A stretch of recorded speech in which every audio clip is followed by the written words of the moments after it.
रायगढ़ जिला गुणपुर चलित मास 28 एवं 29 तारीख में पाचिका एवं सहायक महासंघर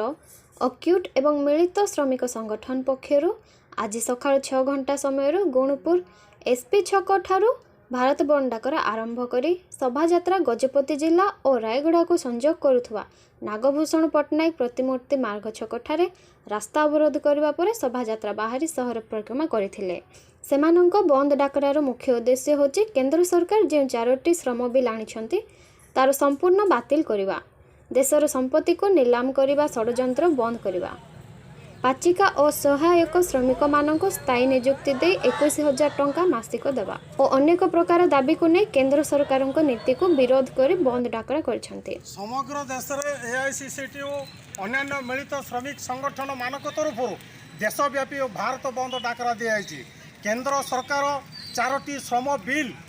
जो आनिचंती संपूर्ण भाव में बातिल करिया परे एवं देशर जो संपत्ति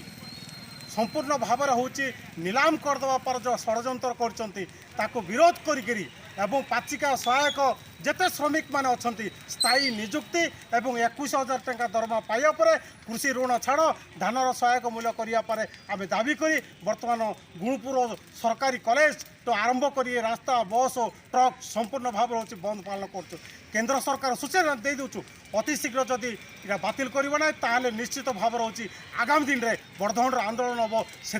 मोदी सरकार जिंदाबाद गुणपुर गणेश कलांक रिपोर्ट आगामी टीवी।